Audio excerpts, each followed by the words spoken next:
Bye.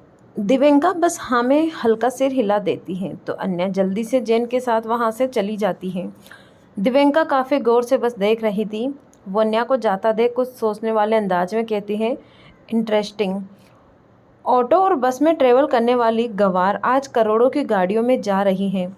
फिर अचानक ही नफरत और गुस्से में अपनी मुट्ठियाँ भींचते हुए, वैसे सब तेरा नहीं है अन्या, बस उस दिन तेरी किस्मत कुछ अच्छी हो गई तो तुझे मिल गई। लेकिन देख अब मैं आ गई हूँ, सारे पुराने हिसाब जो पूरे करने हैं और साथ ही अपने पापा की इज्जत जो तेरी वजह से नीलाम हो गई है उसका भी तो हिसाब लेना है मुझे। तुम इस सब के काबिल नहीं हो, इसीलिए don't worry baby, only wait and watch. Divyanka चर्म। काफ़ी कामुक आवाज़ में अपने गर्दन पर उंगलियां फेरते हुए रुद्र राय चौहान वहीं दूसरी तरफ सिडनी में। रुद्र जैसे ही अपने होटल के स्वीट में पहुंचाता है तो जल्दी से अपना फ़ोन निकाल अन्या का नंबर डायल करते हुए वो खिड़कियों के पास खड़ा एक सुकून के साथ अपने कान पर फ़ोन लगाता है। अन्या जो इस वक्त रास्ते में थी वो जैसे रुद्र का कॉल देखती है तो खुशी से भर जाती हैं और रुद्र से फ़ोन उठाकर गुस्से में नाराज़गी से कहती हैं, कहाँ थे आप? और आपने अब तक एक कॉल तक नहीं किया। आपको पता है कितना परेशान हो गई थी मैं। नहीं, आपको कैसे पता है? आप तो बस वहाँ जाते ही काम की दुनिया में खो गए होंगे, मेरी याद तक नहीं आई होगी। आप एक नंबर के झूठे हैं और आपके सारे वादे भी। मैं बहुत नाराज़ हूँ आपसे। अन्य अपनी नाराज़गी एक सुर में जाहिर कर रही थी, पर जब उसे रुद्र की कोई आवाज़ उधर से आती नहीं सुनाई देती है तो वो परेशान होते हुए कहते हैं, हेलो, आप सुन रहे हैं मेरी बात? कुछ तो बोले। हेलो। रुद्र जो अपने होठों पर सुकून भरी मुस्कान लिए बस अन्या को सुकून से सुन रहा था। उससे उसकी यूँ नाराज़गी पर भी बहुत प्यार आ रहा था।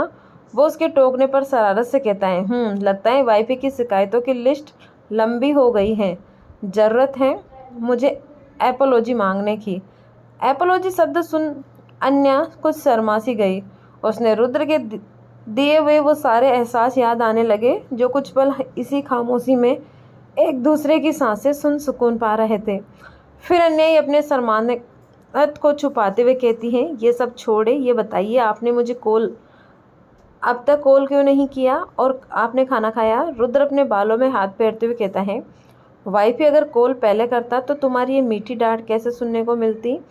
अन्या उसकी बात सुन बस मुस्कुरा दी। वहीं रुद्र की अन्या के पीछे से गाड़ियों की आवाज़ सुनो नॉर्मली कहता है, वैसे वाइफ कहाँ हो इस वक्त? तुम कहीं जा रही हो क्या? अन्या उसकी बात सुन बाहर देखते हुए उसे याद आता है कि उसने अब तक रुद्र को उसके घर आने का तो बताया ही नहीं था। इसीलिए वो बस जल्दी से कहते हैं, हाँ वो मैं घर जा रही हूँ मम्मी पापा के पास।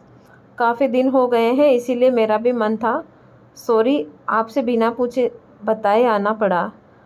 न नहीं लग रहा था मेरा, पर क्या करती आपका कॉल। बस 2 दिन में आ जाऊंगी। अन्या ने अपनी बात कहकर रुद्र का जब जवाब नहीं आता तो वो परेशान से कहते हैं, रुद्र आप सुन रहे हैं ना? Hello hello Rudra. इतना बोल वो जैसे फ़ोन चेक करती हैं तो कॉल कट चुका था। ये देख अन्या दोबारा ट्राई करती हैं लेकिन फ़ोन नेटवर्क के बाहर बता रहा था। ये देख अन्या परेशान सी अपने फ़ोन को देखते हुए कहती हैं, न जाने उन्होंने मेरी बात सुनी है कि नहीं। अगर नहीं सुनी तो कहीं बाद में इसे पता चलने पर वो गुस्सा करेंगी क्या, पता नहीं। लेकिन शादी के वक्त और अब के वक्त में अंतर तो है। वो मुझे मना तो नहीं करेंगे जाने के लिए, पर क्या भरोसा उनका। एक बार बात हो जाती तो रिलैक्स रहती। यही सब सोच अन्या परेशान सी रुद्र का कॉल का वेट करने लगती हैं। वहीं सिडनी में अचानक बात करते वक्त ऐसे कॉल कटने पर रुद्र परेशान सा देखता है तो वहाँ नेटवर्क एरर बता रहा था। ये देख रुद्र झल्लाते हुए कहता है, इससे भी ये अभी होना था। पता नहीं वाइफ ही क्या बात कर रही थी, कुछ समझ ही नहीं आया। ओहो। इतना बोल रुद्र आसपास देखता है, फिर उसकी नज़र स्वीट के फ़ोन पर जाती है, पर वो जैसे ही उठाता है कि जियान उसे मीटिंग के लिए बुलाने के लिए आ जाता है और रुद्र को जाना पड़ता है अन्या का घर। जैसे एक फोर्स कार अन्या के घर के आगे रुकती है तो उसके सारे मोहल्ले की नज़र उस कार पर टिक जाती है। जैन तुरंत ही कार रुकते हुए आगे वाले सीट से उतरता है तो आसपास वालों की नज़र उस पर टिक सी जाती है। सब काफ़ी उत्सुक से कार को देखने लगते हैं क्योंकि ऐसी महंगी कार उन सब ने सिर्फ फिल्मों या टीवी में ही देखी थी। सबकी नज़र बस कार पे टिकी थी। तभी जैन जल्दी से पीछे का दरवाज़ा खोलता है और रिस्पेक्ट से अपना सिर हल्का से झुका लेता है तो अन्या जल्दी से बाहर निकलती है। सबकी नज़र तो अन्या का रुतबा देख आश्चर्य से फैल सी गई थी। साथ ही बातों का क्या है, वो तो कभी नहीं रुकती, इसीलिए अन्या के बारे में भी होने लगी। पर इस बार सिर्फ उसकी तारीफ के और साथ ही केवंद्र जी की शान के। वो सब एकटक अन्या को देख रहे थे, पर वहीं अन्या की नज़र तो बस अपने घर पर ही टिकी थी। अपने घर को देख उसकी खुशी थमते ही नहीं थम रही थी। वो बिना किसी पर ध्यान दिए जल्दी से अपने घर की तरफ भागती है। घर का दरवाज़ा खुला होने की वजह से वो सीधा अंदर जाती है। उसकी सबसे पहले नज़र सोफे पर बैठे अपने पापा पे जाती है और साथ ही हॉल में उसकी माँ पे, जो अपने कामों में लगी थी। अन्या बिना आवाज़ दिए अपनी माँ की तरफ बढ़ जाती हैं। तभी केवंद्र जी की नज़र अन्या पे जाती है। वो खुशी और आश्चर्य से खिल जाते हैं। वो कुछ कहने को होते हैं। अन्या अपने होठों पर एक उंगली रखते हुए उन्हें चुप रहने का इशारा करती है और अपनी माँ की तरफ चुपके से बढ़ जाती है।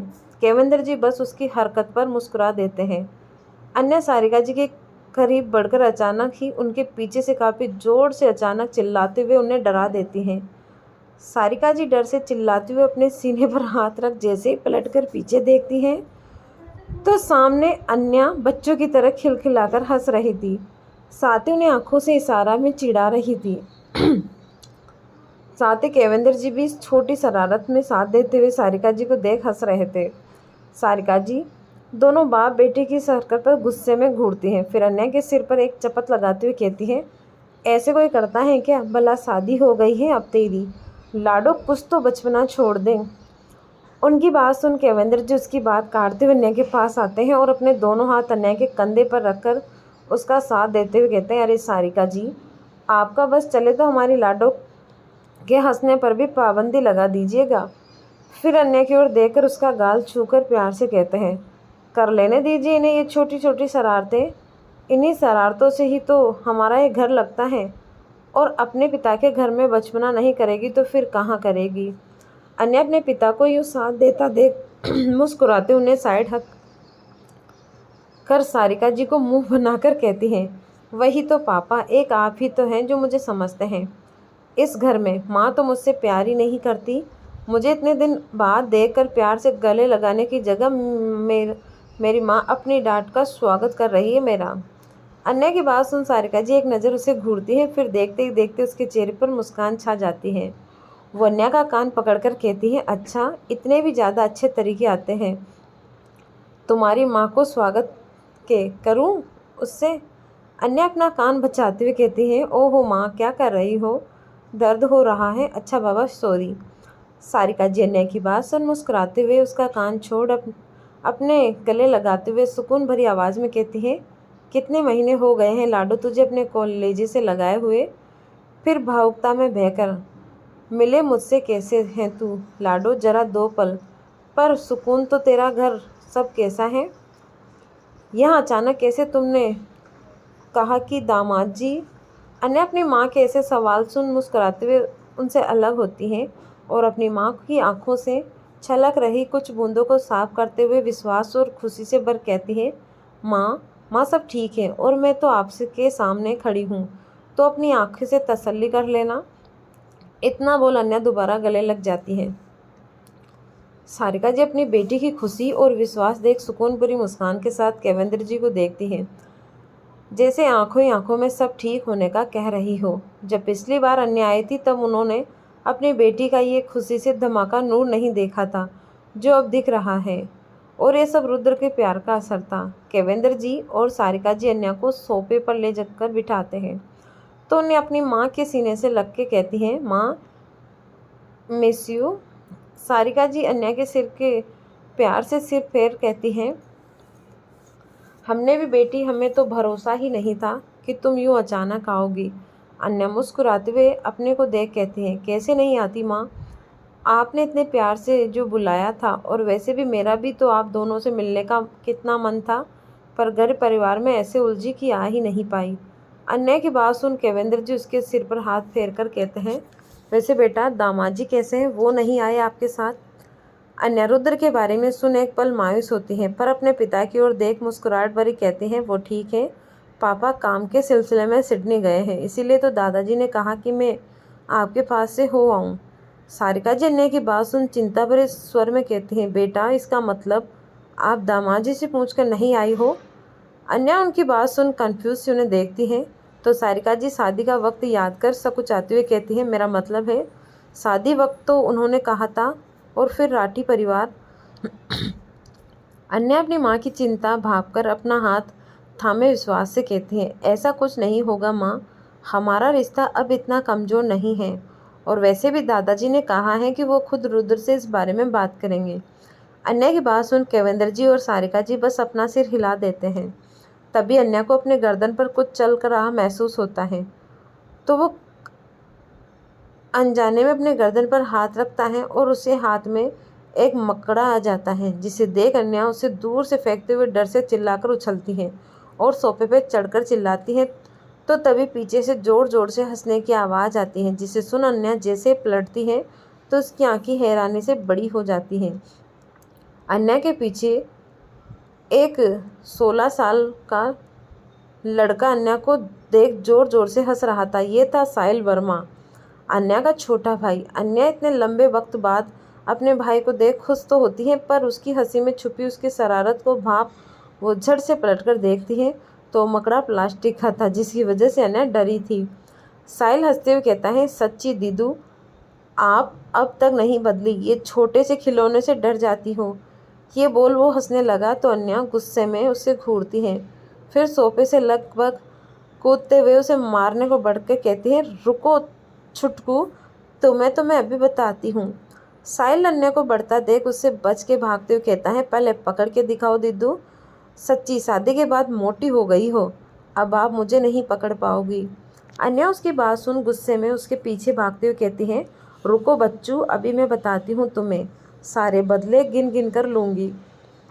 ऐसे ही कहते हैं अन्या उसके पीछे भागने लगी, तो साहिल अन्या से बचने के लिए दोनों का ये चूहे बिल्ली के खेल में घर में तूफान मच चुका था, और साथ ही सारिका जी और केवेंद्र के चेहरे पे खुशी की रौनक खिल हुआ था।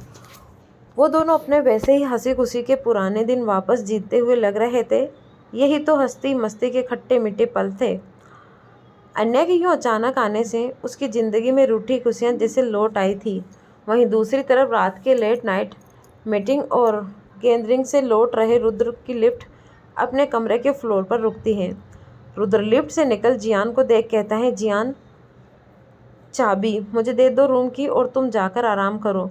सुबह हम इस नए प्रोजेक्ट के सिलसिले में इंस्पेक्शन पे जाना है, और साथ ही मिस्टर वेस्टिन से न्यू फॉर्म के लिए डिस्कस भी करना है, तो उस हिसाब से मेरे सेक्रेटरी से शेड्यूल फिक्स करवा लेना।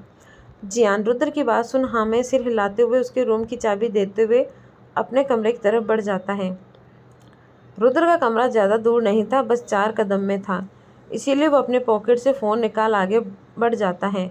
तो अन्या का नंबर निकाल जैसे ही डायल करने को बटन प्रेस करता है कि कोई उससे काफ़ी ज़ोर से टकरा जाता है, और रुद्र के हाथ से उसका फ़ोन नीचे गिर सामने से टकराने वाली लड़की के हिल के नीचे लगकर टूट सा जाता है। रुद्र से टकराने के बाद वो लड़की जल्दी से सॉरी बोलती है, पर रुद्र उसकी बातों को इग्नोर कर अपने फ़ोन को उठाकर जल्दी से चेक करता है तो वो ऑन नहीं हो रहा था। ये देख रुद्र एक अफसोस सा फ़ोन देखता है और बिना उस लड़की की बात सुने अपने कमरे की तरफ बढ़ जाता है। वो लड़की तो बस रुद्र को ताकते ही रह जाती है, जबकि रुद्र ने ही उससे एक शब्द कहा और ना ही अपनी एक नज़र उठाकर उसे देखा। रुद्र यूँ इस कदर जाते देख वो लड़की कुछ पल यूँ ही ताकते हुए उसके कमरे की तरफ बढ़ते देख रहती है, फिर अपने चेहरे पर एक कुटिल मुस्कान लिए कहते हैं, interesting life thought something change our someone change. फिर अपने निचले होठों को हल्का सा दांत के तले दबाकर एक अट्रैक्टिव टोन में कहती हैं, then it's make in fun. इतना बोल अपने बालों को अदा से झटकते हुए वहाँ से चली जाती है।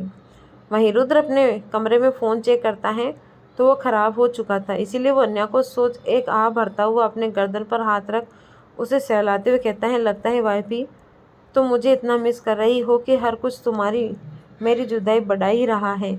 अब लगता है तुम्हारे पास जल्दी आना पड़ेगा सब छोड़ करके। इतना बोल वो अपना फ़ोन साइड में पटकते हुए वॉशरूम में चला जाता है। अन्या का घर। पूरे दिन परिवार के बीच चहल पहल में वक्त कब सबका बीता किसी को इस बात की खबर नहीं। सबने खुशी खुशी काफ़ी सारे वक्त बिताया। साहिल तो अपनी दीदू से मिलकर काफ़ी खुश था।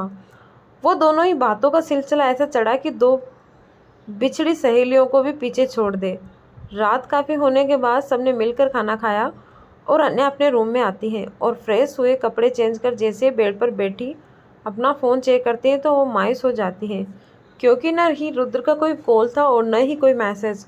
वो हल्की नाराज़गी के लिए रुद्र को कॉल करती है तो उसका फ़ोन स्विच ऑफ बताने पर उसका मुंह भी लटक जाता है।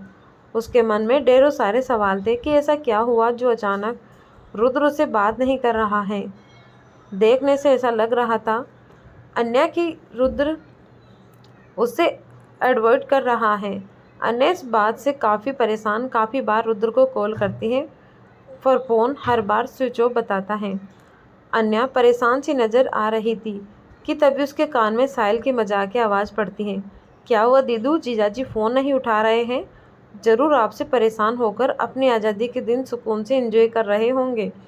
इतना बोल साहिल हंसने लगता है तो अन्या उससे काफ़ी बुरी तरह से घूरते हुए पास में रखा पिल्लो उठाकर उसके मुंह पर फेंकते हुए कहती है, रुक अभी बताती हूँ, फ़ोन मुझे परेशान करता है।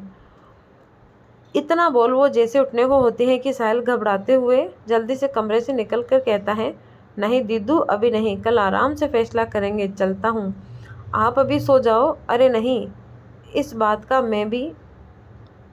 इतना बोल वो हड़बड़ाते हुए कमरे से निकल जाता है तो अन्य अपना उड़ता हुआ कदम वापस बेड पर लेटते हुए अपना फ़ोन एक बार दोबारा चेक करती है।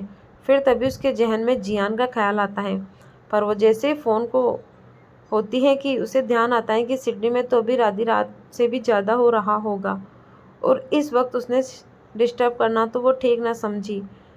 ऐसे रुद्र की फ़ोटो देखते हुए अपनी आंखें बंद कर उसे याद करते हुए उदासी से कहती है, आई मिस यू, आप जल्दी आ जाइए बस, मुझे अब एक दिन भी आपकी जुदाई बर्दाश्त नहीं हो रही है, आ जाइए बस। ये बोलते हुए एक आंसू का कतरा अन्या की आंखों से गिरता है, जिससे वो खुद में समेट रुद्र की फ़ोटो देखते हुए कब उसकी आंखें नींद के आगोश में चली जाती हैं उसे पता ही नहीं लगता।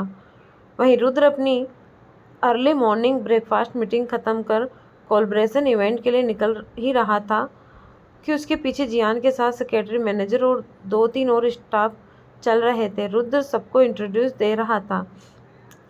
अपने पीछे चलते असिस्टेंट से कहता है, इवेंट के इंचार्ज को न्यू डिटेल के बारे में ब्रीफ करने के लिए मिस्टर दास से बात कर लेना। मैनेजर तभी एक फ़ाइल आगे करते हुए कहता है, सर ये है आज की कोलब्रेशन के लिए मॉडल की लिस्ट। वो जैसे ही उस फाइल को आगे कर देखने को होता है कि रुद्र उसकी फ़ाइल को इग्नोर कर काफ़ी कड़क लहजे में कहता है, वाट वेवर चूज इट्स फाइल, मेरे पास इतना समय नहीं है कि मैं इस सब से डील करूं, और वैसे भी मैं तुम्हें इतने पैसे ये सारे कामों के लिए देता हूं, so do your job and get leave. Rudra की बात सुन मैनेजर हल्का डर जरूर जाता है, इसीलिए वो हड़बड़ाते हुए रुद्र को ग्रीट कर एक बार फिर से निकल जाता है। रुद्र आगे बढ़ते हुए जियान से देखता है, जियान मेरे लिए एक न्यू फ़ोन ऑर्डर कर दो, तो बाकी सब देख लेना, कल वो टूट गया था। रुद्र काफ़ी कस्टमाइज फ़ोन उसे करता है, वो काफ़ी एडवांस टेक्नोलॉजी पे डिवोनेट होता है और साथ ही काफ़ी सिक्योर हुआ करता था, इसीलिए उसके लिए उससे स्पेशल ऑर्डर करना होता था। रुद्र अपनी बात बोल वो लगातार बढ़ते रहता है कि तभी वो अचानक रुक कर जियान की तरफ देख, जियान तुम मुझे अपना फ़ोन दे दो, कहता है। जियान उसके ऐसे फ़ोन मांगने पर एक पल उसे देखता है, फिर जल्दी से अपने बॉस को अपना फ़ोन निकाल देता है। तो रुद्र कुछ खुशी से भर जल्दी से उससे हल्का सा साइड लिए एक नंबर डायल कर जैसे ही कॉल करने को होता है कि उसकी नज़र अपनी घड़ी पे चलते वक्त पर जाती है। वक्त देख रुद्र सोचने लगता है कि इस वक्त तो अन्या सो रही होगी, क्योंकि वहाँ आधी रात हो रही होगी। ये सोच रुद्र वापस से अपना मन मारकर फ़ोन जियान की तरफ फेंक वापस से अपने डार्क ओरा लिए उसे चलने का इशारा करता हुआ आगे बढ़ जाता है।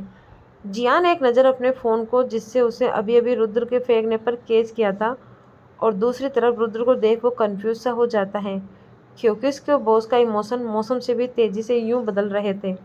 बेचारा जियान इन सारे इमोशन की वजह ना समझ अपना सिर झटकते हुए वापस से रुद्र के पीछे चलने लगता है। पूरा वक्त रुद्र का दिल अन्याय में धड़क रहा था। उससे हर बार बात होते होते रह जाती थी, पर कभी किस्मत के हाथों तो कभी वक्त के हाथों, जैसे ये उनकी जुदाई की परीक्षा हो कि कौन अपनी तड़प में जीता है और कौन इस तड़प की आह में जलता है। अन्य का भी रुद्र के जैसे ही हाल था, तो अन्य की तड़प के साथ बेचैनी रुद्र को तड़पाकर थक हार के अन्य ने जियान से बात करने की कोशिश भी की थी, तो वो भी काफ़ी बस थी, जिससे उसे बस रुद्र के काफ़ी बिजी होने का पता था। इसलिए अन्य मायूस हुए उसे डिस्टर्ब न करने का फैसला करती हैं। वहीं सिडनी के शाम में एक आलीशान 7 स्टार होटल की रौनक आसमान में चमकते सितारों से भी ज़्यादा ही चारों तरफ लाइटों की सजावट ऐसी थी, कोई भी 2 पल उसकी खूबसूरती में खो सा जाए। यह रुद्र की कंपनी की कोलैबोरेशन सेलिब्रेशन की पार्टी। काफ़ी जाने माने बिजनेसमैन उस पार्टी में आए थे, ताकि वो रुद्र के गुड बुक्स में खुद की जगह बना पाए।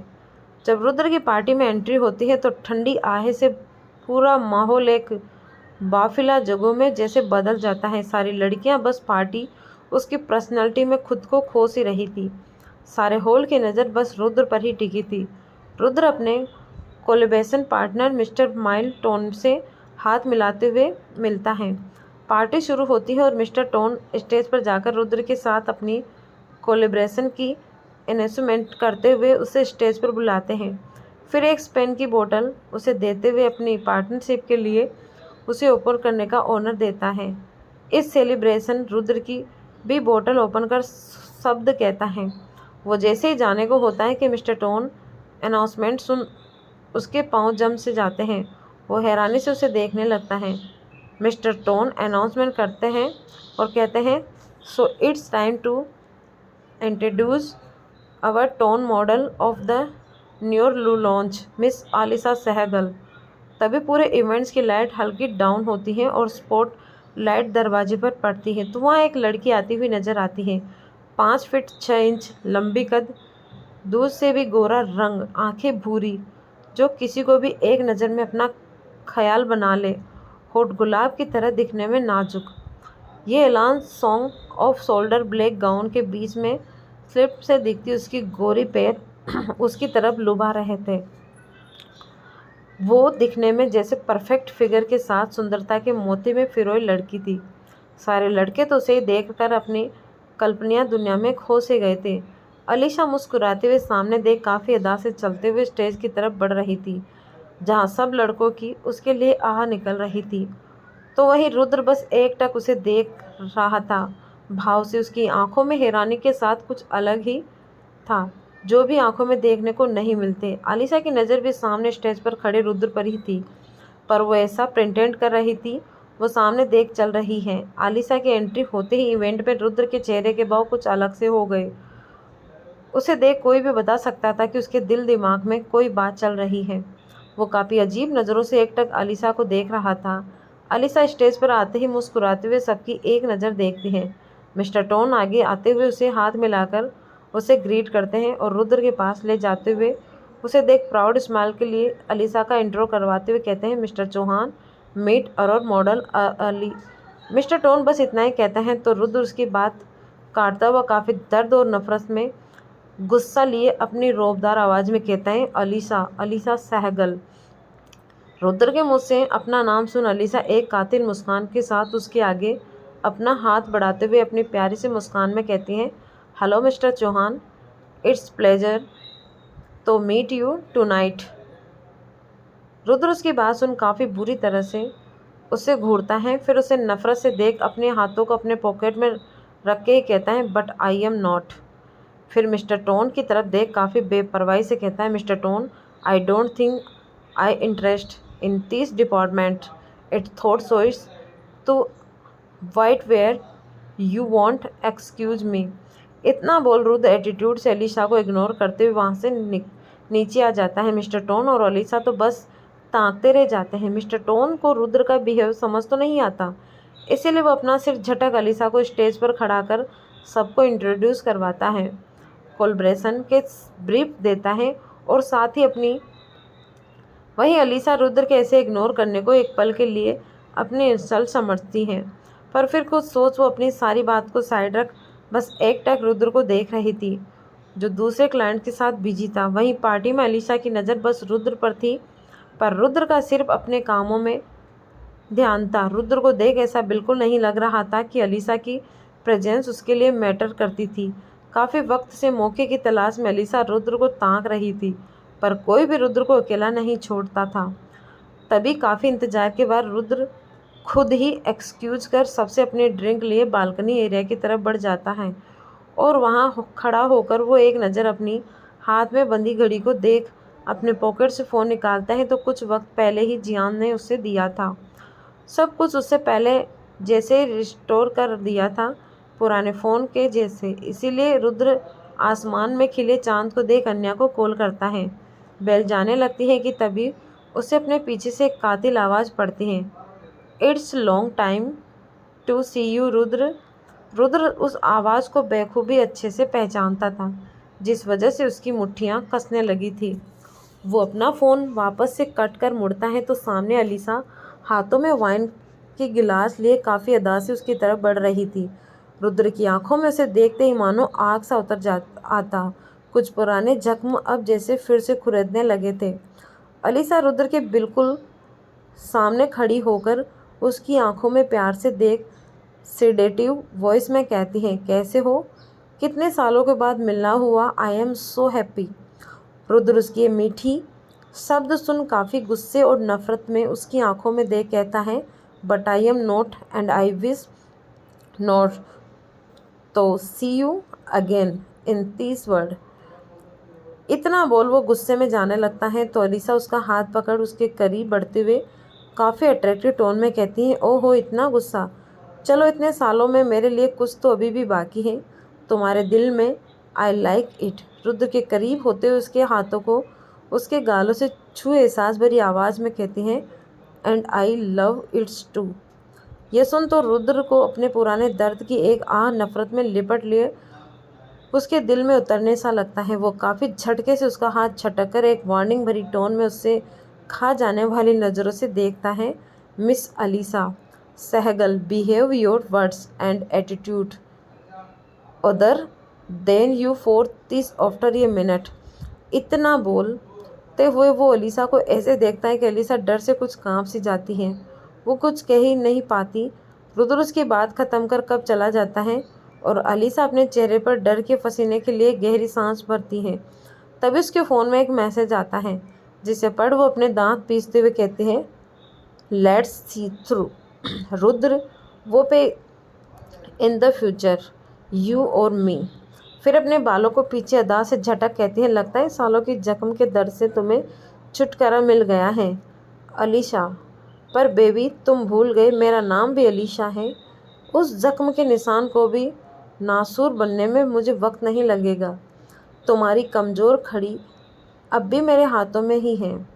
इतना बोल अपनी मुट्ठी बीच आगे बढ़ जाती है। उसके वहाँ से जाने के बाद वहीं पर्दे के पीछे खड़ा एक आदमी जो कब से उन सारी बातों को जायज़ा ले रहा था, वो कुछ सोचते हुए कहता है, इस बार ये इतना आसान नहीं होगा।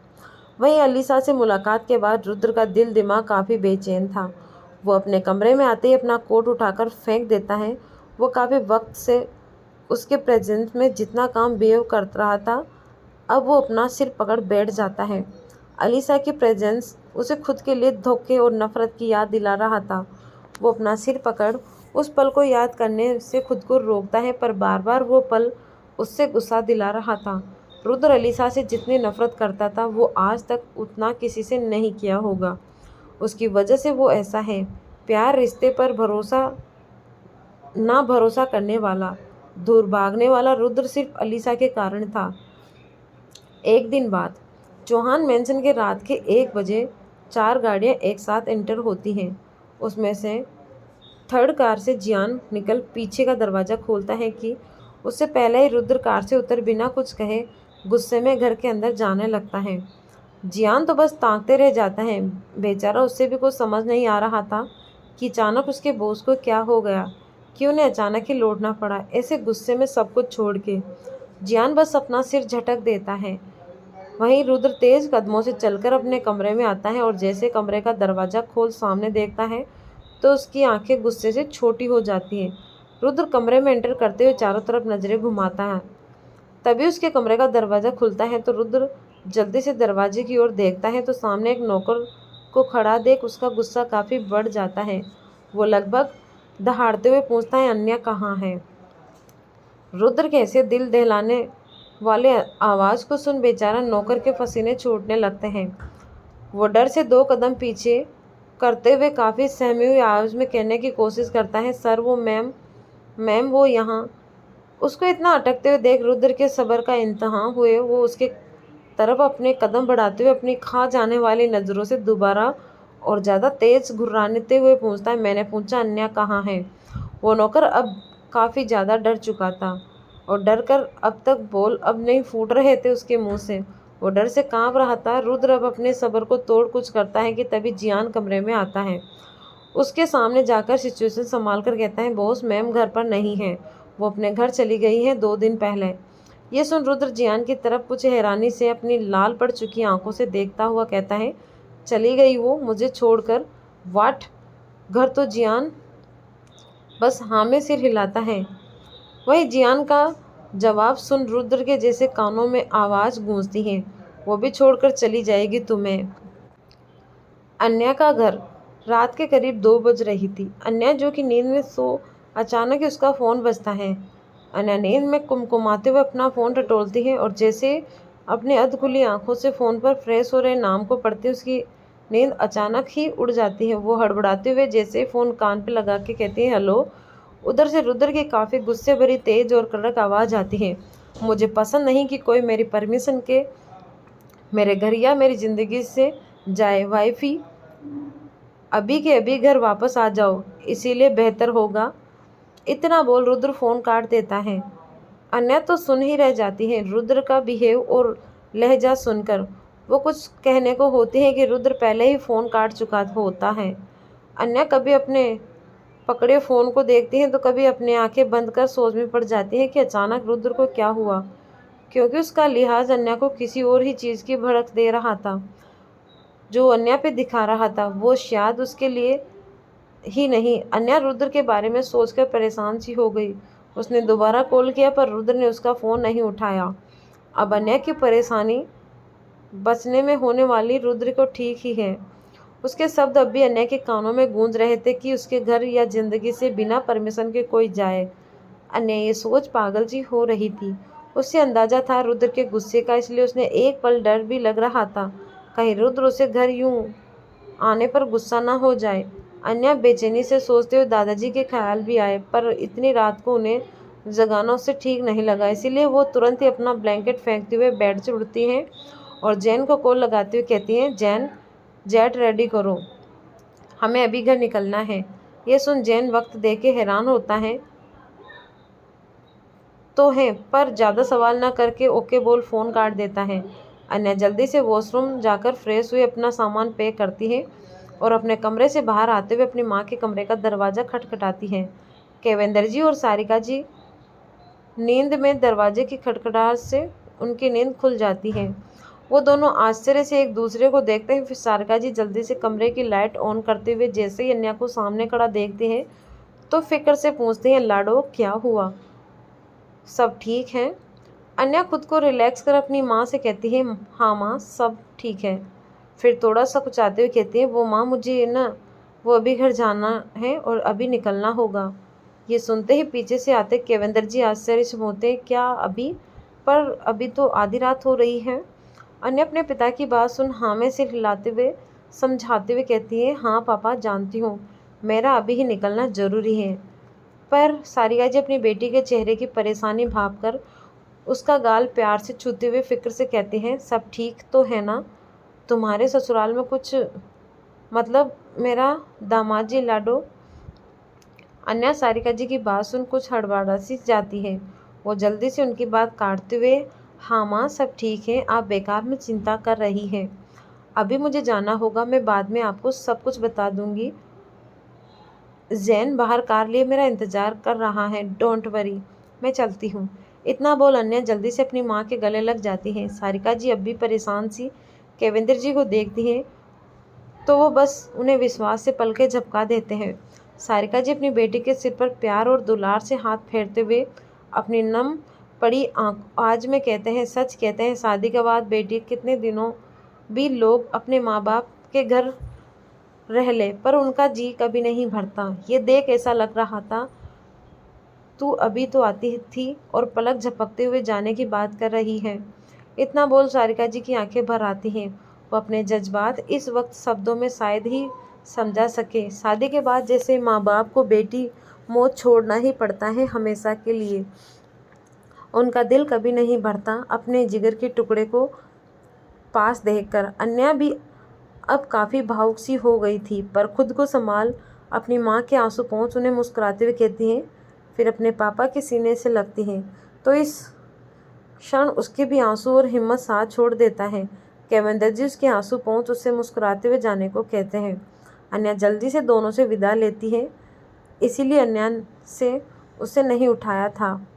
साहिल सो रहा था क्योंकि उसके ढेर सारे सवालों का जवाब उसके पास अभी नहीं थे देने के लिए। उसने जाते जाते एक नोट साहिल के लिए अपनी माँ को दे दिया और जल्दी से वहाँ से निकल पड़ी। कार में बैठकर भी अन्या ने काफ़ी बार रुद्र का कॉल ट्राई किया पर उसने एक बार भी कॉल रिसीव नहीं किया। ये देख वो काफ़ी परेशान हो गई। वजह उसके समझ नहीं आ रहा था। शादी के वक्त का वाक़या आ रहा था उसके जहन में पर बदलते रिश्ते में अब वो दूरियां थी नहीं कि रुद्र उससे इस बात पे नाराज़ होगा। वजह सोचकर अन्या को अंदर से बेचैनी होने लगी थी, इसीलिए वो अब जल्दी से जल्द घर पहुंचना चाहती थी। वहीं दूसरी तरफ होटल के कमरे में सिराव जैसे ही अपने होटल के स्वीट में एंटर करता है कि एक लड़की उसकी बाहों से लिपट उसे दीवार की तरफ हल्का फुस करते हुए उसके होठों पर अपने होठ रख उसे पैशनेट किस करने लगती है।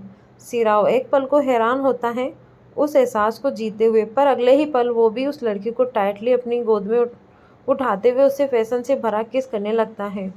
दोनों इस किस में बहते हुए एक दूसरे के प्यार में डूबते हुए उस जुनून में कैद बेड की तरफ सफ़र तय करते हैं। सिराव झटके से उस लड़की को लिए बेड पर गिर जाता है और खुद उसके ऊपर आकर उसकी किस बिना उसे कंटिन्यू रखता है और बिना ब्रेक के। करीब 5 मिनट के लिंग पैसनिक किस के बाद वो दोनों जब एक दूसरे से लगे हुए एक दूसरे को देखने लगते हैं तो दोनों काफ़ी जोर से सांस लेते हैं। ये देख मुस्कुरा रहे थे एक दूसरे को। वो लड़की सिराव की नेक टाई अपनी तरफ खींचते हुए काफ़ी सैंडविच वॉइस में कहती है, आई मिस यू बेबी। सिराव एक विनिंग स्माइल देते हुए कहते हैं, मी टू। वैसे I am impressed Alisa baby, आज तुमने जो किया है वो सच में तारीफ के काबिल है। अलीसा उसकी बात सुन अपने हाथ उसके गर्दन में लपेट उससे अपने करीब करते हुए काफ़ी अट्रैक्टिव में कहती हैं, देन रिवॉर्ड मी जान, आई वॉन्ट यू। यह सुन सिराव उसकी तरफ झुकते हुए उसके नेक को काफ़ी सेंसुअली किस करते हुए कहता है, my love all life is फिर योर बेबी। अलीसा उसके ऐसे करने पर सिहर सी रही थी। वो मदहोशी में उसके बालों में उंगली चलाते हुए कहती है, वैसे इस रिवॉर्ड के आगे हकदार तुम भी हो बेबी। अगर तुम मुझे उसकी कमजोरी नहीं बताती तो अब तक मैं उस रुद्र राय चौहान को तोड़ने में सफल नहीं होती। फिर एक घमंड भरी हंसी में, वैसे उसके जैसा जज्बातों वाला इंसान मैंने आज तक नहीं देखा। वो मेरी बातों में आ भी गया। कैसे मुझे उसके कॉल वाली पार्टी में एटीट्यूड में नहीं लगा था कि आज वो हमारे प्लान में ऐसे फंस जाएगा। सिराव अलीसा के गर्दन और कंधे को बेइंतहा चूमते उसके झट से पीछे बल लेटाते हुए उसके चूमने लगता है। कहता है, ये तुम्हारी गलत फहमी है बेबी। वो तुम्हारी बातों में आज भी आया है या तुम्हारा जादू आज भी उसके सिर पर चढ़ा हुआ है। जिस रुद्र की बात कर रही हो वो 10 पहले हुआ करता था। आज वो एक पावरफुल इंसान है जिसे तोड़ना इतना आसान नहीं है। और तुम्हारी बातों के असर की बात तो वो अब अपनी पत्नी से बहुत प्यार करता है और उससे खोने से डरता है। उस डर का एहसास दिलाता है और तुमने बस उससे। अलीसा सिराव के मुंह से रुद्र की वाइफ के लिए मोहब्बत का जिक्र सुन उसे हल्की सी जलन सी होती है। वो रुद्र मुंह बनाते हुए सिराव को पीछे धक्के देते हुए उसकी तरफ मुड़ती है और प्यार से अपनी उंगलियां उसके गर्दन से उसके शर्ट के बटन तक ले जाते हुए काफ़ी अट्रैक्टिव भरे टोन में कहती है, प्यार my foot, remember my words. Button खोलते हुए अपनी उंगलियां उसके दिल के पास ले जाते हुए कहती है, अली से एक बार अगर किसी के दिल में बस जाए तो बस उसे कभी कोई नहीं निकाल सकता। फिर अपने होठ उसके नेक से होते हुए उसके चेस्ट पर चलते हुए सिराव को मदहोश करने वाले अंदाज में कहती है, और रही बात उस रुद्र राय चौहान की, देन जस्ट वेट, वो खुद अपने जाति से अपनी बसी बसाई जिंदगी उजाड़ने रहेगा।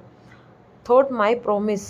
इतना बोल अलीसा सिराव को बेइंतहा चूमने कर शुरू कर देती है। अपनी सेक्सी सी नाइटी खुद उसके शरीर से अलग कर उसने अपने तरफ अट्रैक्टिव करते हुए उसे अरमान जगाती है।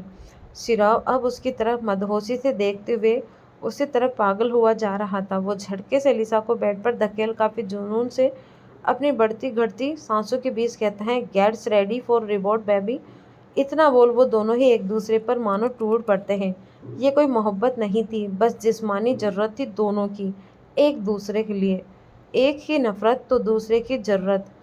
बस ऐसा ही रिश्ता था इनका, जो अब रुद्र की ज़िंदगी में भूचाल लाने को तैयार बैठे थे।